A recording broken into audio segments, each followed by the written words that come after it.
Yes, it's very good. Probably the best DLC since Infinite History. Okay, still not convinced? Then check this out.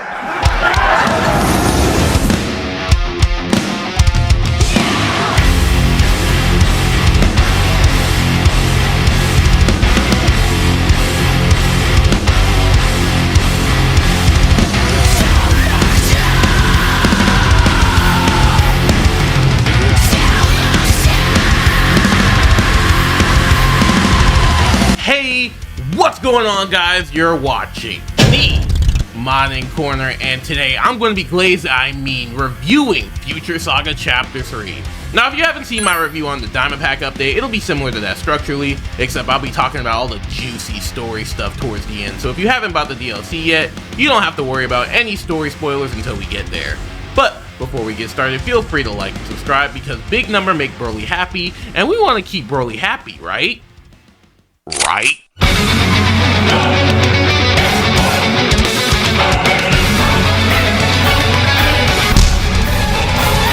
So on the character side, we once again only have two, that being Ultra Super Villain Frieza and Broly parentheses DB Super. And I dubbed the nicknames for these being USV Freeza and Rasp Broly. Now, the Ultra Super Villains haven't had the best track record. USV Goku Black was a great idea on paper. A Goku Black that uses his sights is a really cool idea until you realize he only had 3 animations. But what about Vegeta? Yeah, it's cool we got a new character with the God Combo timing mechanic, but his moves could have just been on any other character, to be honest. And Ultra Super Villain Jiren!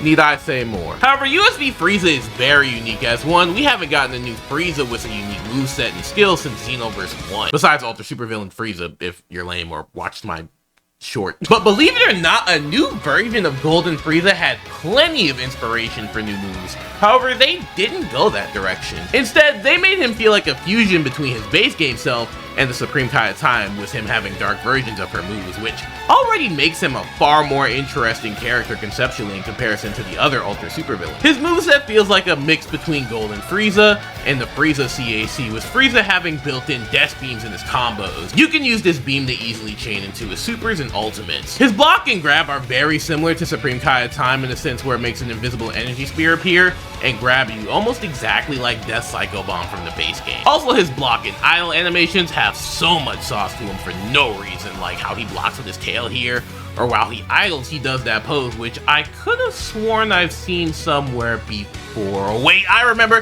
That's from the episode of Super where Frieza kills the Universe 9 assassins. Who could forget that iconic scene? I'm not joking, that was a really cool scene. But it just keeps going with him hitting this cocky laughing pose too. Now, onto his supers. He has Emperor's Cannon, where you can set up for the 8 blast to have a 50% chance of being Stun Blast, which you can use to set up your opponent into some nasty combos or blasts. Dark Inscription summons up to 8 different portals to shoot Ki Blast from, depending on how much time power you have built up. You can build up more time power by landing more Dark Inscriptions, which powers up Emperor's Cannon as well. Next is Emperor's Blast, which acts as a good counter for people who vanish, and Ultimate Charge, which is a charge. His evasive is Spread Shot Retreat, a 3-bar stamina move that lets you jump back and spray your opponent with Ki Blast, and his 2 ultimates are Death Ball and Chaotic Time Impact. This move lets you bind your opponent in time energy to hold them still, and then you summon 2 powerful Ki Blasts to merge together using all the time power energy you've built up into a more powerful blast, with a pose similar to Last Emperor, as this move is a direct combination of it plus time-space impact, with Frieza striking a pose all too similar to when he had that Hakai Blast in his hands from that one episode of Super we talked about earlier. Now, if I had a nickel every time that episode was referenced, I'm sick of that joke. Overall, USV Freeza is actually a massive win for the Ultra Super Villains overall, with him checking off all the right boxes on how to handle one. A character who hasn't seen updates in a long time? Check. Fun new moveset? Check. More than one new skill? Also check. With him having an original concept, with him being a mix of Supreme Kai of Time, instead of just being what if I was purpler and eviler like the rest of the Ultra Super Villains, I think the only thing holding him back is him not getting Burst Charge and Death Ball just being, well, a piece of garbage. But hey, at least it's not Full Power Energy Blast Volley or Full Power Energy Wave. As a matter of fact, I think this is the first time we haven't seen those moves on a DLC character since Future Saga Chapter 1, so congrats Dimps, you did good. Anyway, let's finally move on to everyone's favorite Jolly Green Giant, not you Hulk, Rasp Broly.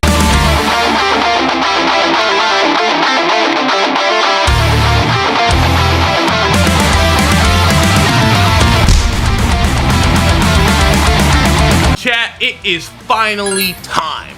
Now, if you've been here for a while, you already know that Ras and Super Saiyan Broly were by far my most requested characters for Xenoverse 2. Sorry, Bergamo fans, you're just gonna have to play Sparking Zero instead. Now, after years of advocating for him, was he worth the wait? Let's find out.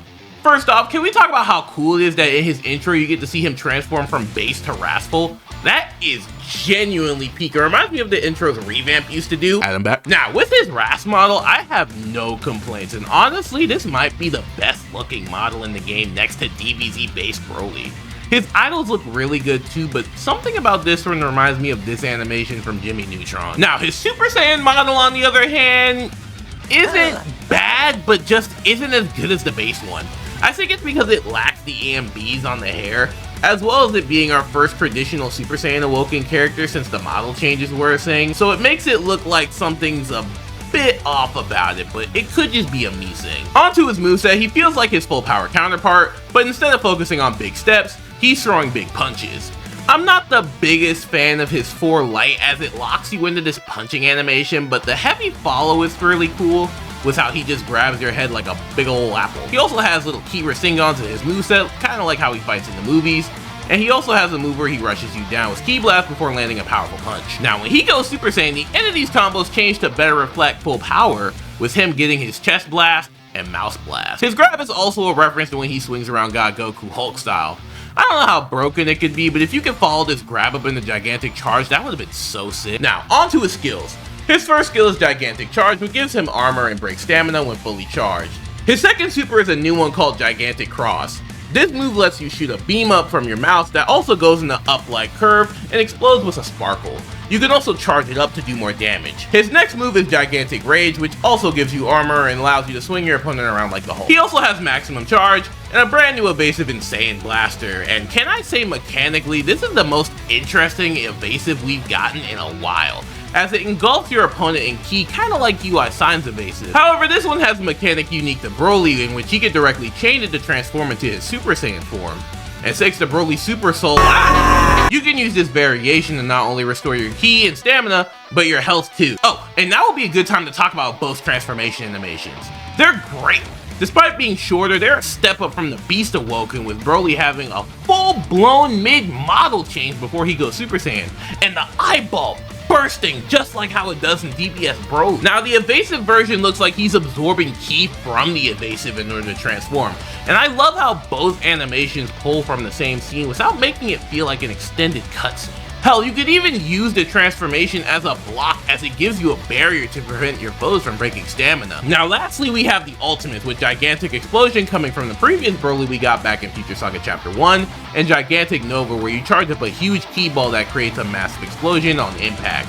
This move is based off the move Broly used to destroy the Ice Continent. And that's about it for Broly. And I'll be the first to say he was definitely worth the wait, as he is just really fun to play as, with him incorporating my favorite aspects from all the different Brolys in the game. The transformations, the power, the armor, the rage, oh, they just captured it so well here.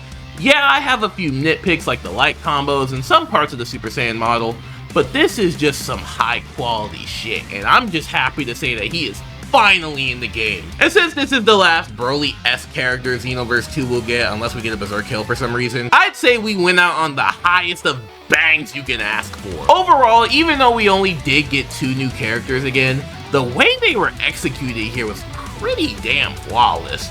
I'd much rather have more high quality 2 character packs than 3 mid to ass characters any day of the week. Now let's move on to everyone's favorite part of the DLC, New Parallel Quest. Yippee!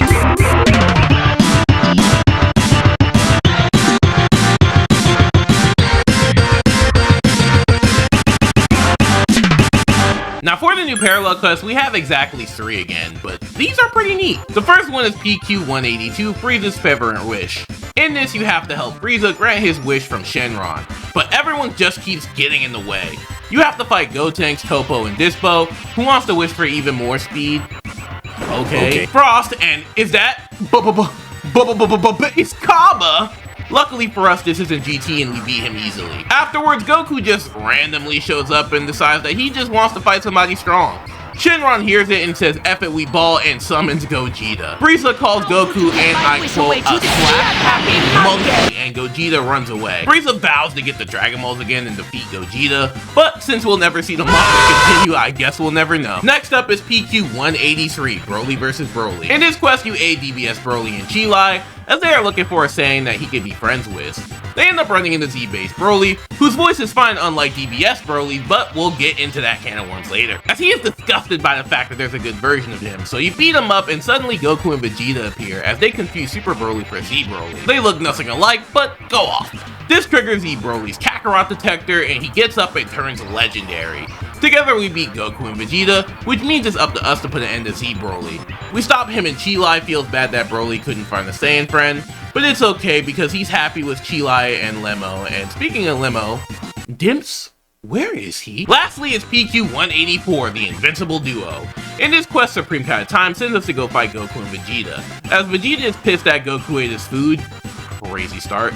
And we beat him, and suddenly two more appear taken from their fight in the Buu Saga. We send them back and another set from ROF appear, and I know Supreme Kai Time's VA was pissed at whoever wrote this line. 2 Super Saiyan Gods, Super Saiyans, it's 2 Super Saiyan Gods, Super Saiyans, too many! After we beat the No Limits duo, we fight the two Daima versions who finally have their English VAs again.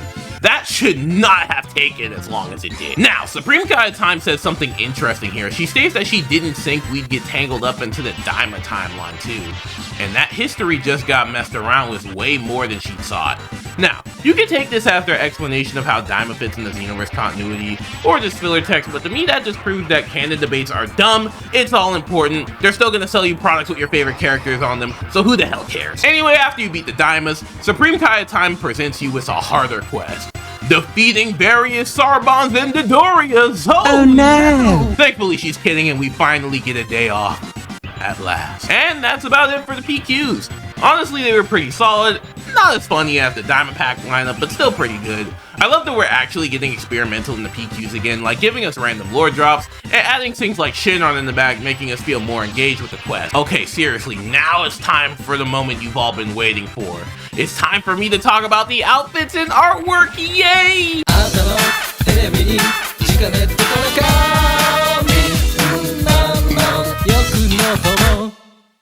Now the outfits for this DLC are pretty bad. We got base DBS Broly's wig, and y'all know how I feel about wigs. They should just make up unique hairstyles, man. Spopovich's clothes. Now, these were found in the files a while ago, and at first I thought it was interesting because I thought we would be getting some Buu Saga content with this update, but now that it's out, why is it here?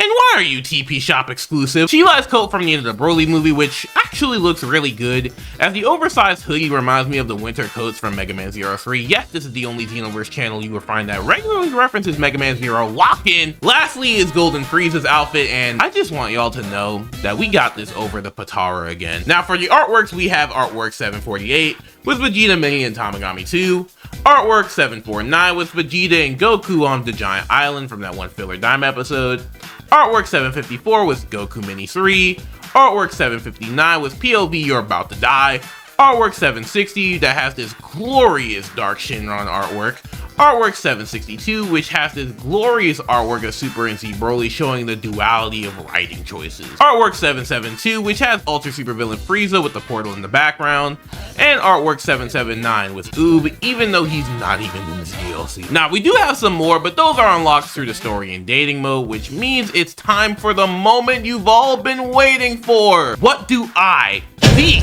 Modding Corner, think of the new story mode? Let's find out.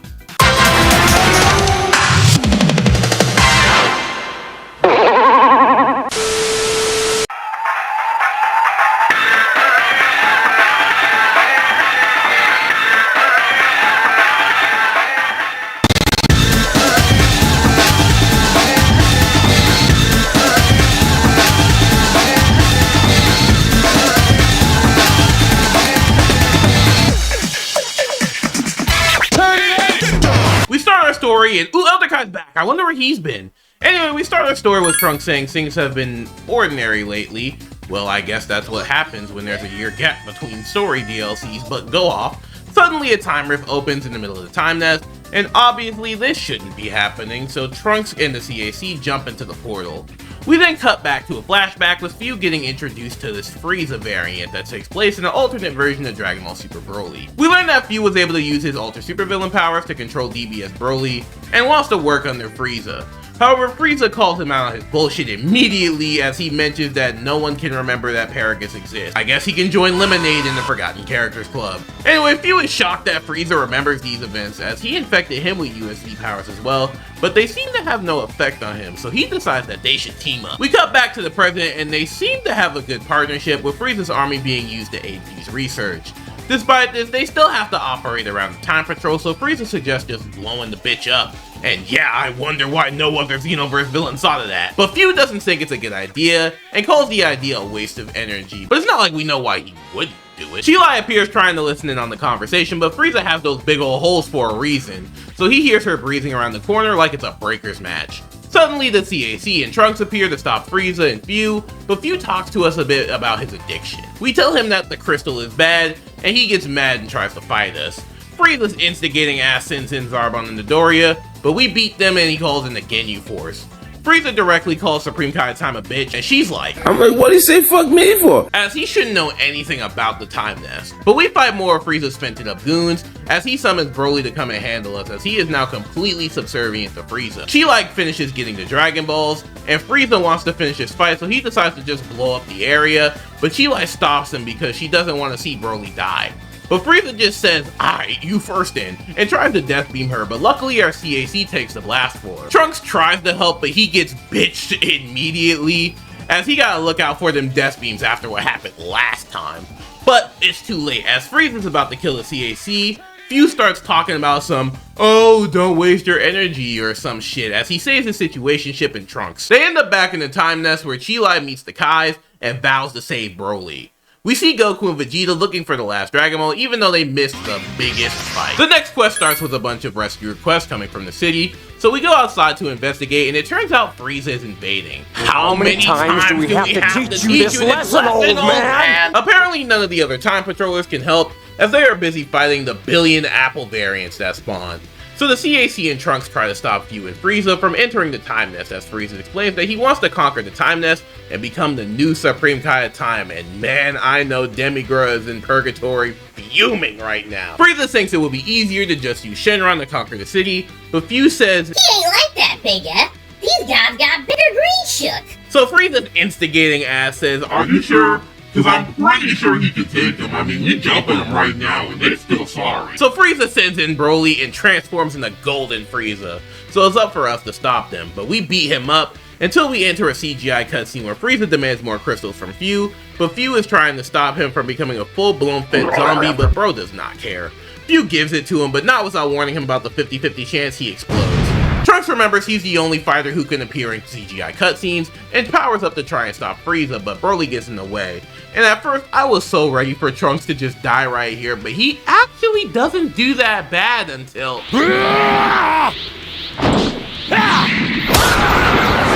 Anyway, Frieza pops the crystal and becomes...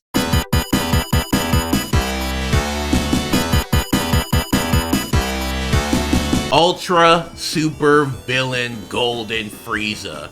We fight and Frieza decides to give some of his spent to Broly, thus making his model worse, and suddenly Goku and Vegeta appear somehow. Who keeps leaving the door open? They bow out immediately because Goku knows that they ain't built for this shit.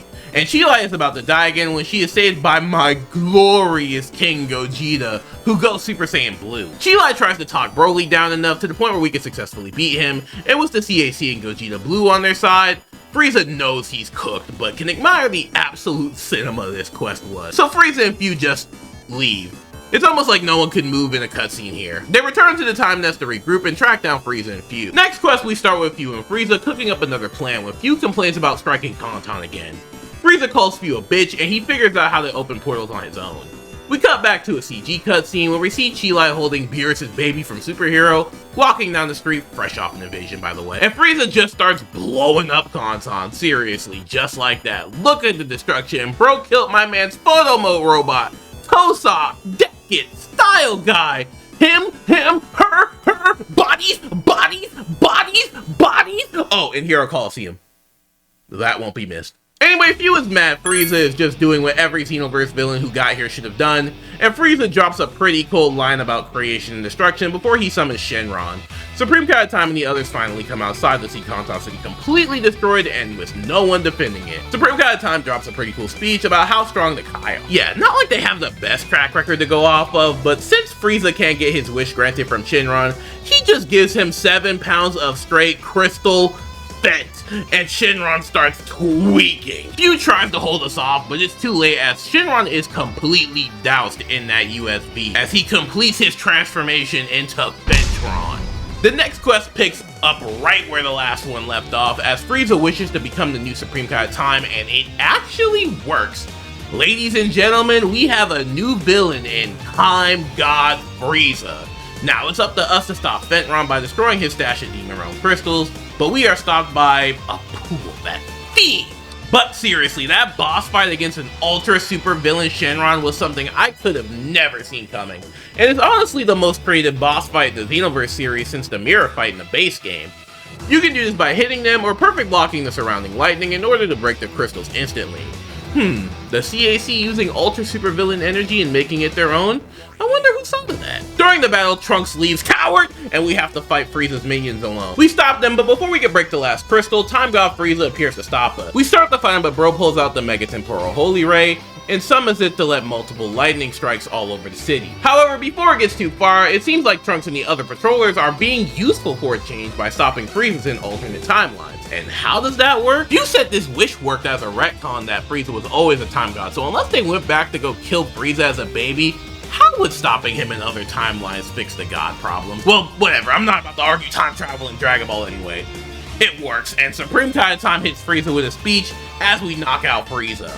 But before we can strike the finishing blow, Frieza attempts to fire a death beam at us, but we get saved by Broly, who has seemed to found his senses. But not his voice. As we break the final crystal to free Ventron. But Frieza uses the last of his power to drain Ventron of all his energy and make an exit portal. However, he has to get saved by Few, ending this quest, and holy shit, that was the best story quest in years. I wonder how they're gonna follow that up. Next is the rulers of all time. We immediately start from where we left off with Trunks and the CAC about to chase Few and Frieza down. But before we go, Broly, Vegeta, and Goku want to come along and help, but they are stopped by Supreme Kai Time because the Broly movie variants have been going across time so much, it will be dangerous for them to go into this time rift. So instead, Kronoa herself joins us for the first time in Xenoverse 2 history to help us stop the big bad. And honestly, I find it funny that Kronoa never even tries to help unless her job title is in question. Mira and Toa want to revive the Demon Realm? I sleep. Demigra and Frieza want my job? Oh, everybody dying. Me included. I ain't going to jail. So we get to the wasteland for our final standoff, and Few says according to his calculations, we're outnumbered. 1, 2, 3, 1, 2. Few, we gotta get you off the crystals, buddy. Frieza uses his time powers to revert all the damage we do to him, but we don't let up. So he uses his time powers to revert us back to level 1? Holy crap, did they actually nerf the CAC? Maybe we're frauds. But no thanks to consecutive energy blast spam, we're still able to defeat Frieza when next quest, rulers of all time. We immediately start where we left off, and wait a minute, I'm pretty sure I stated this already. Well, it turns out Frieza can just rewind time in the time rift to make us do this fight all over again. But Supreme Kai Time has a plan, so we carry on the quest as normal, and we get back to the point where Frieza rewinds time again, but Supreme Kai Time instead finally activates her support ability, which stops Frieza from rewinding time. He starts to rage quit and demand extra energy out of Few, but Frieza has smoked the whole supply, so he just decides to blow up the planet. But Few hits him with the back door of doom and takes the last of the defense, presumably killing him. Before he can escape, Trunks shoots a little ki blast at him, knocking the sword out of his hands, before he escapes with that, and the fight is finally over. We head back to Kanto where Supreme Kai Time asks Shenron to restore the city, but Shenron says that Frieza used a wish.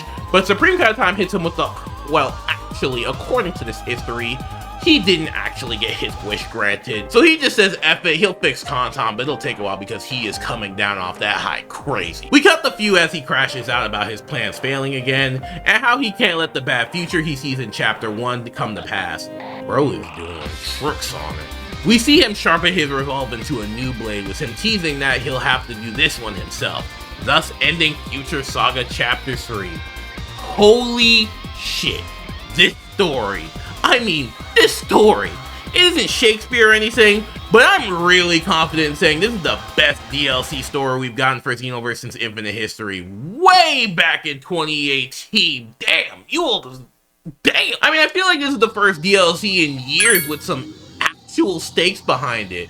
And while I enjoyed Chapter 1 story fine enough, Chapter 2 just immediately reverted back to what I like to call the Few cycle. Oh, Few wants to do some experiments, go stop him. Oh, this helps my research. Oh, bad guy is bad. Cool CGI cutscene. Okay, same time next week. Later, guys. Like, having a structure is fine, but Xenoverse story has felt like it's just been going nowhere until Future Saga Chapter 1. And even then, it was still the same structure, but the beginning and end implied something more. This, just for Future Saga Chapter 2 to go back to the same formula, kind of lowered my expectations a bit.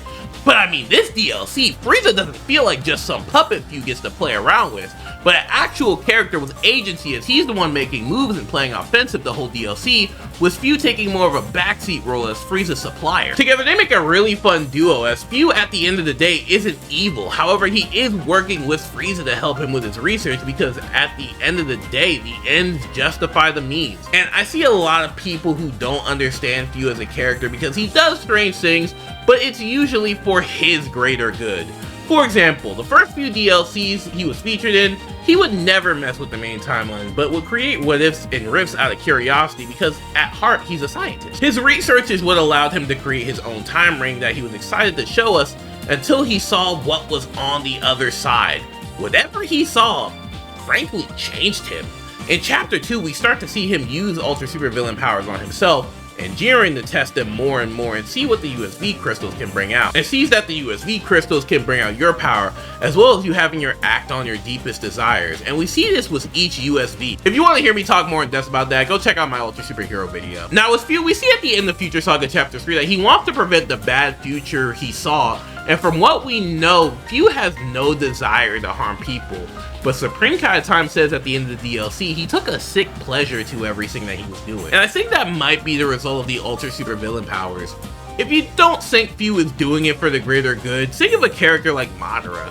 Sure, his end goal was technically for the betterment of everyone, but the ends definitely did not justify the means. And that's why he is considered a villain, but I think they're pushing Few out of that anti-hero role and more of a tragic villain role. Now, as for Chapter 4, I would love to see a definitive ending for Few's story, with it being us killing him, or maybe him turning to the Time Patroller side. At this point, who's to say? But I can definitely say that this story gave me a lot to think about. But we're actually not done yet, as we have an entire sequel campaign in Broly and Chilai's Canton City Patrol. でもそんなんじゃダメもうそんなんじゃほら心は進化するよもっともっと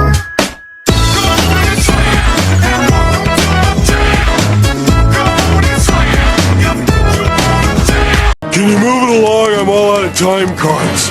Now we finally made it to the dating sim mode, in which you could raise your friendship level with Chilai and Broly by doing quest and fetch quest missions. Now this was my most anticipated part of the DLC because DBS Broly is my favorite Dragon Ball movie of all time, and I love the slice of life fillers from Dragon Ball Super. I was especially hooked in with the Persona-like influence, as I think it was pretty cool to embrace more of the RPG side of Xenoverse, and taking more from other popular JRPGs was something I would have loved the Xenoverse series to tackle. As part of the fun of Xenoverse is just the custom aspects of it and being able to choose how your CAC story goes, even if by a little, just adds a ton of replay value and depth. That's why people loved Infinite History mode so much.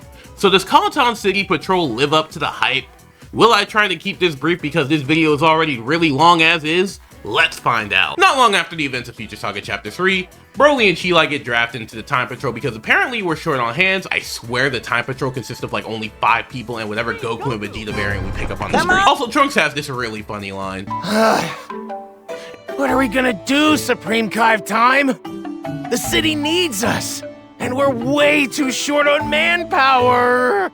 And Anyway, we get free housing at Kami House as we are tasked to babysit Broly and Chilai and become the Trouble Response Team. Our first task involves us following Elder Kai as we find out the reason he hasn't been in the recent DLCs is because he's been growing weed. Okay, someone has to say America has a fucking fat law crisis. Actually, it turns out he was accidentally growing Cybermen, and not just one like my boy Kabaro over here. He's been growing hundreds, so it's up to us to eliminate them in this quest called Baptism by Fire?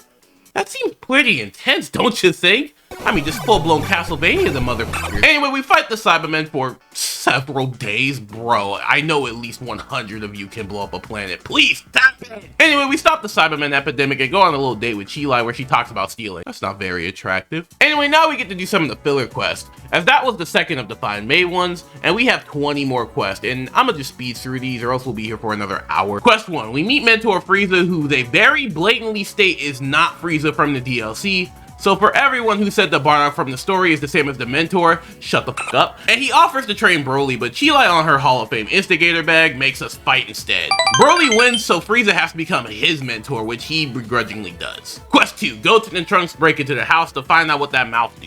Broly says it can shoot Ki Blast, and the kids want to do it. Though I'm pretty sure Gotenks can already, but whatever. Quest 3. Bulma shows up and wants to take Chilai shopping, but she doesn't know what she wants to wear, so she lets us choose and I know what you are. The next quest we train with Broly to learn one of his skills, and I really do like the fact that they combined the dating sim aspects with the mentor mechanics of the base game. Though I wish we would have gotten Ras Broly as a mentor and we could get a new dual ultimate skill at the end, but that's still pretty cool that we can unlock his moves this way. We also get to hear him and Chilai on our ranked comms, so that's pretty cool. We head back to the main quest, and the Supreme Kai of Time needs us to collect materials outside of Kanton City. So we head to the reception desk, and the robots are scrambling to operate. Another reason not to replace everything with AI. Anyway, we find our robot, and he sends us to hell. Cool. We spend hours traveling to find these materials, but we get spotted by Janiga, Cooler, and Bojack. We easily handle them as Chilai finds the materials, so we can finally go home. We take Chilai on another date, and she just talks about her outfit, and we go shopping again. Man, I wish we got to see Broly in a new outfit. Back to the Kanton quest, we have to fight more Cybermen with Yamcha, and just how many did this motherfucker Elder Kai plant?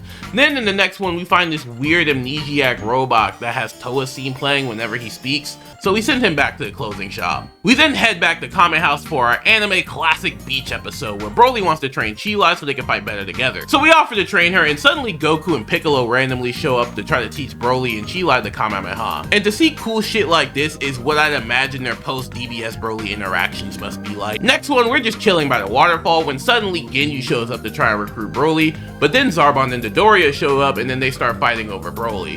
And thanks to our influence, we tell them that we can all be friends, but they are just disgusted by the idea and just stop arguing. So hooray, kindness wins again. In the next main quest, Bird Up goes missing again, and we spend all afternoon trying to find him, but it turns out that second form Cell from the hit spin-off Dragon Ball The Breakers kidnapped Bird Up. So we kick his ass and get him back. We take him back to the Time Nest where it turns out he ran away because Supreme Kai of Time and him got into an argument over their favorite napping spot. Bitch, don't you own a bed? Anyway, Chilai is kind of upset that she may have to go home soon, but who cares about comforting her? I'm trying to crack Broly. So we hang out at the Time Nest and Broly tells us about his homie Ba, and we get a second Lemonade mention. I guess Chilai just doesn't care about seeing him again, okay. Next quest, Supreme Kai of Time tries to test our fear factor by trying to scare us. But none of her likely unpaid actors show up. But suddenly we get jump scared by Boo and Hercule and fight them. We beat them when suddenly, oh my god, it's a fraud! And Chilai decides she never wants to do a test of courage again. To lighten the mood, the next day we are visited by the superheroes, that being the Saiyamen and the Gammas, who teach Broly and Chilai the basics of heroing. Broly hits his idol, and everyone hits their iconic pose, and everyone just ends up having a good time. Next mission, we have to babysit Bird Up, and Broly makes him do this, and they become friends. The last important quest starts with us walking around when Broly just suddenly dies. Just kidding, he finds a Dragon Ball and suddenly Goku shows up to offer us a Masafushiki adventure to find the other 7. Unfortunately, we can't do fun activities like that because we have 9 to 5, so we politely decline and give him the Dragon Ball, but not before pondering what if. Okay, we did it. We made it to the final main quest, and this one is really interesting, so major spoilers ahead, but at this point, if you watch this far, you either played the DLC or just don't care. So we start by helping Supreme Kai of Time clean up the time nest when Chi-Light jokes about stealing her time scroll. Anyway, we tidy up the time nest when we see Chi-Light picks up a laced scroll and becomes ultra super villain Chi-Light. And if you told me this would happen like 2 minutes ago, I would have laughed in your face. We go outside and she somehow summons a Wrath Broly and all of Frieza's minions for us to fight again. So it's up to you and Broly to stop all the various variants, which we successfully do, and bring Chi-Light back to her senses, where Chi-Light finally opens up about her feelings and how she actually loves being in Kanton City and hanging out with us. And again, this poses the interesting question of how Kanton is in the future, but we just casually have all these various versions of the cast walking around and doing stuff. But still, even though their timeline will be fixed, Supreme Kai of Time assures them that they will always be friends. And I guess that's enough for Chi-Light and Broly, as you get to choose who you're gonna smash. And with all the new interesting lore and character development spent with these versions of the characters, I think the easiest choice to go with is Broly, of course. He says that he is kinda happy that he gets to talk a lot, and hanging out with the CAC and Chi-Light kinda reminds him of Ba, and oh my god, he's just a cute little guy. I just wanna give him a hug. And with that, that's the end of Kanton City Patrol.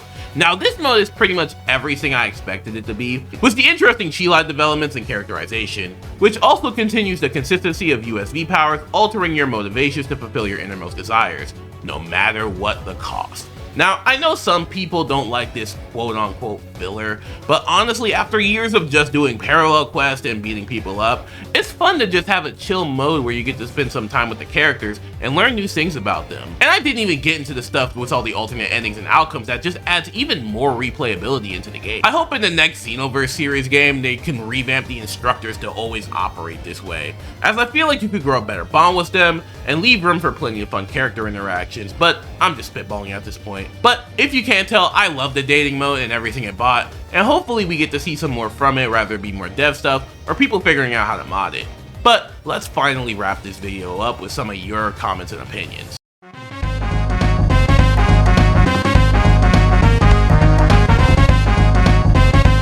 Alamo Halcon says that they think Few wants to kiss the Time Patroller so bad it makes them look stupid. I can't let a future unfold without a hero like you, said while thinking of them in an illuminated, blinding light. You're always there to stop me, but I really wish you wouldn't. And do you see the future with me? Are really, really romantic things to say about someone you're in a cat and mouse chase with. Honestly, does it look like Few has a little crush on the CAC? Yeah, but why wouldn't he? That's basically his only friend. I don't know if I would call it romantic though, as sometimes you gotta give your homies a little smooch. EV Score Bunny _21 says, more paralysis. I can't wait to use Saturday Crash with Frieza's new move.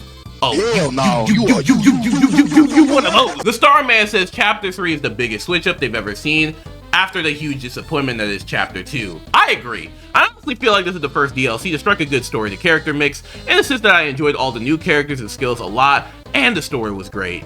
Even my favorite DLC, Infinite History, has two of my least favorite DLC characters in them, but it really depends on what you prioritize in the Xenoverse DLC. King Dreyer 1 says that he loves the content, but what's annoying him is DBS Broly's voice, and okay, let me address this here. That was actually a genius choice made by the developers in order to, okay, who am I kidding? It's pretty obvious this wasn't intentional, and someone on the voice editing team clearly messed up.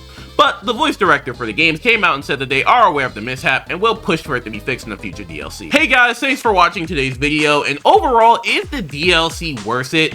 Honestly, I can say with my whole chest, absolutely yes. If you love either the characters included, or are just interested in Xenoverse 2 story, by all means, play this for yourself, as you may find things that I didn't even bring up in this video. And if I had to rank the DLCs, I'll probably make another video doing that, but I will definitely put this one alongside the higher tier of DLCs like Infinite History and Extra Pack 4. And if Future Saga Chapter 4 can stick the landing, I think we might be able to send Xenoverse 2 off with a bang. Anyway, if you made it this far, feel free to like and subscribe, as this video took forever to make, and I really appreciate the support. If you want to go a step beyond, for only 99 cents a month, you can watch all my videos and shorts whenever they are ready, as well as getting your name at the end of all my videos. Don't forget to follow me on my Twitch, TikTok, and Twitter if you just want to see more of me, and I'll see you in the next one. Bye.